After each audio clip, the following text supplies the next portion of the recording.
Bonjour à tous, ici Anissa, bienvenue dans un nouvel épisode du podcast Outrospection, le podcast qui te sort de ta tête et qui t'ouvre aux autres. D'ailleurs, si vous n'êtes pas encore abonné, c'est le moment. Les 3 prochains épisodes qui arrivent sur le podcast vont être importants pour son histoire, alors pensez à vous abonner. Aujourd'hui, on se retrouve pour un épisode dédié à toutes les personnes qui ont le sentiment d'être en retard dans la vie, d'être un peu à la traîne par rapport à ce qu'ils sont, ce qu'ils ont accompli, ce qu'ils n'ont pas accompli, que cela soit choisi ou bien subi.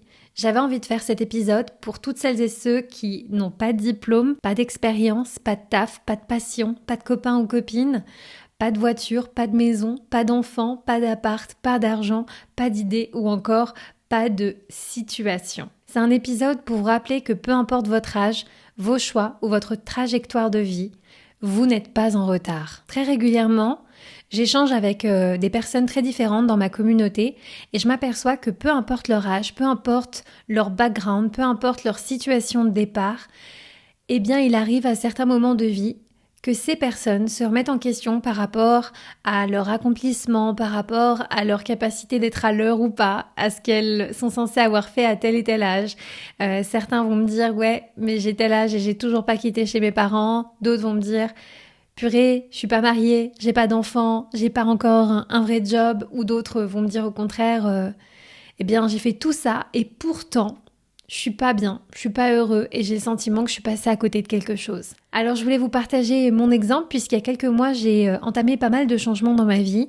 J'ai à peu près tout quitté, mon super job, mon super appart, le pays dans lequel j'étais installée depuis presque 6 ans. Et aujourd'hui, ma vie elle se résume à 2 grosses valises et je ne fais plus de plans à plus de 3 mois à l'avance. Voilà où j'en suis à l'aube de mes 30 ans. Certains me diront « T'es en retard ?» Et la maison, et les enfants, et la super carrière, et le million de chiffre d'affaires. Et à ça, je répondrais, ma vie, mon timing. Mais si aujourd'hui, je peux affirmer avec autant de conviction que seul mon timing a de l'importance pour moi, je reconnais que ça n'a pas toujours été facile. Et si vous galérez avec ça également, eh bien c'est tout à fait normal. Dans cet épisode, j'avais juste envie de vous partager 2 choses qu'il faut impérativement passer en revue dans ces cas-là. La première chose à laquelle j'aimerais vous inviter à être attentif si vous ressentez l'impression d'être en retard, c'est votre rapport à la comparaison. Je sais, la comparaison est normale, c'est quelque chose de tout à fait humain, c'est un comportement qui est motivé par notre besoin de nous évaluer et de nous définir par rapport au groupe. Il y a une forme aussi d'inclusion, donc je ne vais pas vous refaire la chanson. Se comparer, c'est presque inné chez nous en tant qu'être humain. Cela dit, un point important, c'est que jusqu'à présent, ou en tout cas sur les siècles précédents, nous pouvions nous comparer à notre cercle proche, notre famille, nos amis, nos camarades, nos collègues. Mais c'est vrai qu'à l'ère des réseaux sociaux, eh bien, c'est une comparaison à l'échelle planétaire que nous avons au bout des doigts. Il suffit d'ouvrir Instagram, TikTok, YouTube ou encore LinkedIn pour voir s'offrir à nous la réussite et l'évolution de tout à chacun, y compris de personnes qu'on ne connaît pas. Mais le fait est que dans la comparaison, nous avons tendance aussi à modéliser sur des personnes qui peuvent nous ressembler, qui peuvent avoir le même âge que nous, ou en tout cas, il paraîtrait que ces personnes nous ressemblent. Et donc, se dire très rapidement, ah, mais moi, j'en suis pas là au même stade. Moi, j'ai pas fait tout ça. Ou moi, j'ai pas cette vie-là. Et c'est assez terrible parce que dans ce cas-là, même si on nous dit régulièrement que tout ça, c'est pas la réalité, que les gens partagent sur les réseaux que ce qu'ils veulent bien nous montrer d'eux, et que finalement, on n'a en aucun cas le contexte, c'est-à-dire qu'on ne sait pas quand quelqu'un partage ça, si cette personne est vraiment heureuse, si qu'est-ce que ça lui coûte d'en arriver là, et pourtant notre ego ne fait pas la différence et il met tout dans le même sac, ce qui peut à terme générer un certain nombre d'angoisses chez beaucoup de personnes qui arrivent à se dire à un certain âge, mince, est-ce que je suis passée à côté de ma vie? Est-ce que j'ai tout raté? Est-ce que j'ai trop profité et aujourd'hui je suis à la traîne? Alors évidemment, cette comparaison elle peut aussi être dangereuse parce que finalement on est amené à s'auto-rejeter d'une manière ou d'une autre. Et d'ailleurs, je voulais vous partager cette citation de Sven-Goran Eriksson qui dit « Souhaiter être quelqu'un d'autre, c'est gâcher la personne que l'on est ». En fait, se comparer sans cesse aux autres et idéaliser les autres, c'est un comportement qui va être autodestructeur et qui nuit très régulièrement à notre estime de soi. Mais, autre point qui mérite d'être mentionné, la comparaison, c'est aussi dangereux parce que finalement, ça nous amène à désirer des choses qui ne nous correspondent pas nécessairement, ou peut-être pas. En tout cas, aujourd'hui, quand on ne fait que se comparer et que notre rapport à la comparaison est quasi systématique, on peut être amené à envier des situations, des possessions, des opportunités qui ne sont clairement pas faites pour nous. Mais on est tellement omnibilé à penser à tout ce qui nous manque, tout ce que nous n'avons pas au même stade qu'une autre personne, que nous en oublions, mais est-ce véritablement pour moi? Est-ce que ce que je vois chez l'autre me correspondrait véritablement? Et à cette question, c'est difficile d'y répondre quand on prend pas le temps de savoir qui on est, quand en fait on est trop dans la comparaison. Deuxième point sur lequel j'aimerais insister, c'est le rapport qu'on a entre amour de soi et accomplissement. J'avais fait tout un épisode, je vous mettrai dans les notes du podcast autour de pourquoi je ne m'aime pas. Mais dans cet épisode, j'expliquais de manière assez détaillée l'erreur que nous sommes nombreux à commettre et qui explique que nous avons des difficultés à nous aimer. C'est aussi le rapport qu'on entretient entre accomplissement et amour de soi. Pour beaucoup d'entre nous, très jeunes, très tôt, nous sommes amenés à penser que pour pouvoir obtenir l'amour et l'estime des autres, nous devons accomplir des choses. Parce que finalement, c'est un peu ce que la société nous renvoie. Quand on a des grands accomplissements, quand on fait des grandes choses, tout le monde nous remercie, tout le monde nous félicite, tout le monde nous admire. Et donc finalement, il y a cette espèce de boucle qui se déclenche de « Ah ok, je dois faire pour être digne. Je dois faire pour avoir de la valeur. Et plus je fais, et plus j'existe. » Et donc, in fine, quand vous n'êtes pas dans cette boucle, cette espèce de cercle qui semble vertueux mais qui est plus vicieux que vertueux, eh bien il arrive qu'on peut se sentir en marge et qu'on peut avoir l'impression qu'il y a quelque chose qui cloche avec nous en se disant mais là aujourd'hui j'accomplis pas grand chose parce que la preuve je me sens à la ramasse, j'ai peut-être pas encore trouvé un job, j'ai peut-être pas acheté de baraque, j'ai peut-être pas d'enfant, je suis peut-être pas mariée.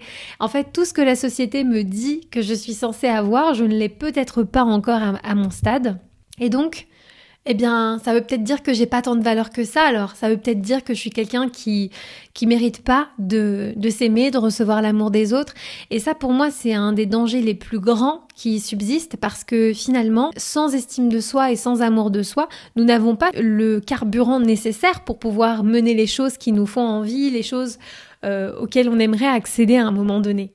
Et en fait, ce qui nous préoccupe davantage, c'est comment faire les choses pour obtenir l'estime et l'amour des autres plutôt que comment s'aimer d'abord et s'estimer pour pouvoir faire les choses qui sont importantes pour nous. En fait, on prend les choses un peu à l'envers, mais d'un autre côté, pour l'avoir fait pendant longtemps et pour avoir encore des difficultés avec ça, je pense aussi que on est en quelque sorte matrixé très jeune, très tôt, et que ça demande aussi une grande prise de recul pour comprendre un petit peu d'où ça vient et qu'est-ce qui alimente ce rapport accomplissement, estime de soi, amour de soi.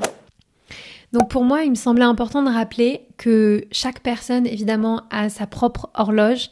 Et ça paraît assez bête de le dire, mais en fait, personne nous apprend ça. On nous dit simplement, ok, passé 25 ans, t'es censé savoir quoi faire de ta vie, t'es censé avoir décroché un job, être diplômé, t'es censé avoir trouvé peut-être quelqu'un, acheter une baraque. Enfin, en gros, tu dois monter dans ce train et tu dois suivre la trajectoire officielle.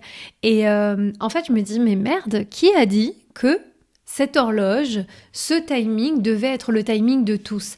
À partir du moment où on accepte que nous sommes des êtres humains différents avec des rythmes différents, eh bien, pourquoi est-ce qu'on devrait accepter le timing officiel ou en tout cas le timing de la société dont on ne sait absolument pas qui a déterminé ça, mais en fait on le suit bêtement et sans se questionner. Un autre point aussi qui mériterait d'être mentionné, je pense que c'est cette espèce de courbe qui met en abscisse et en ordonnée succès et âge, dans le sens où plutôt quelqu'un accomplit un max de choses et au plus il est méritant et il est successful. C'est aussi un élément qui peut nous amener à complexer, à nous sentir en retard parce qu'en fait on regarde la courbe et on se dit ok, quel âge il a? 40 ans, j'ai 40 ans, ok, il a fait ça dans sa vie, bah moi j'ai pas fait ça, ok il a ça, bah moi j'ai pas ça.